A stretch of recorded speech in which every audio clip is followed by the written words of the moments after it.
मजेत ना? चला तर मग आपण आता व्हिडिओला सुरुवात करू. आपण आज पाहणार आहोत जालना जिल्ह्यातील प्रसिद्ध महादेवाचं मंदिर श्री क्षेत्र शंभू महादेव, जे की जालना जिल्ह्यात 30 किलोमीटर अंतरावर आहे. या मंदिराचे वैशिष्ट्य की धार्मिक स्थळ म्हणून पण ओळखले जाते व पर्यटन स्थळ म्हणून पण याला ओळखले जाते. आणि इथे एकदम मस्त निसर्गरम्य वातावरण आहे. आणि यावर्षी पाऊस काळ जरा जास्त झाल्यामुळे पाण्याची कमतरता बिलकुल नाही. एकदम मस्त नदी झरणे वाहत आहेत.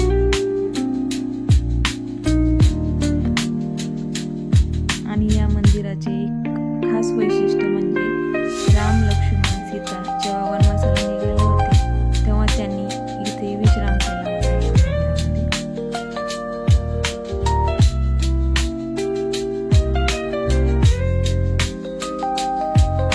आणि या ठिकाणी 5 ज्योतिर्लिंग आहे. छोटे छोटे शिवलिंग, ज्योतिर्लिंग नाही. आणि हा आहे मस्त आपला छोटासा धबधबा. तुम्ही जर जालना जिल्ह्यातील असताल तुम्हाला तर नक्कीच हे ठिकाण माहीत असेल आणि तुम्ही गेलात तर खूप मस्त निसर्गरम्य वातावरण आहे. ज्याला मन शांती पाहिजे त्यांनी नक्की एकदा अवश्य भेट द्या या ठिकाणाला.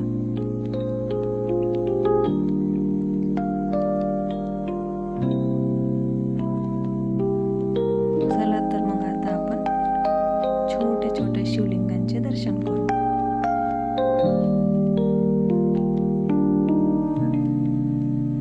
हे आहे छोटंसं सिद्धेश्वर मंदिर.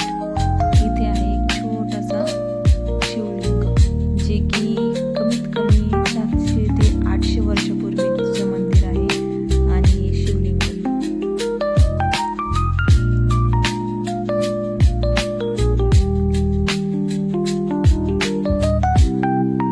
इथून मस्त खालचं वातावरण, निसर्गरम्य वातावरण दिसतं. आणि खालचे छोटे छोटे मंदिर, जे की खूप वर्षापूर्वीचे आहे.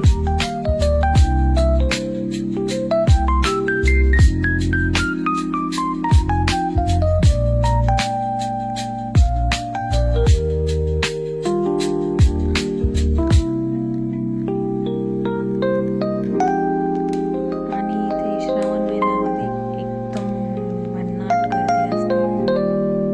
खूपच.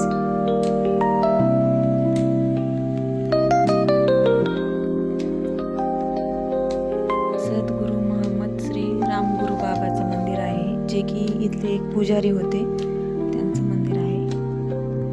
आणि ह्या त्यांच्या पादुका. आणि हे एक आणखीन ज्योतिर्लिंग छोटंसं मंदिर आहे.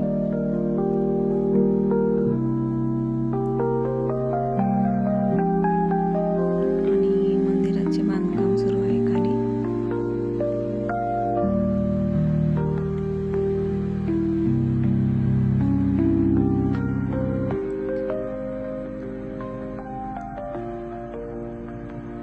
चला तर मग आणखीन एका ज्योतिर्लिंगाचे दर्शन घेऊ. सॉरी, ज्योतिर्लिंग नाही, शिवलिंग. हे पण कमीत कमी 700 ते 800 वर्षापूर्वीचं मंदिर आहे. शिवलिंग नेमका किती वर्षाचा आहे हा माहीत नाही मला. आणखीन एक, जर काही बोलण्यामध्ये चुकी झाली असेल तर प्लीज मला माफ करा, कारण मी फर्स्ट टाईम व्हिडिओ टाकत आहे हा स्वतःच्या व्हॉईसमध्ये.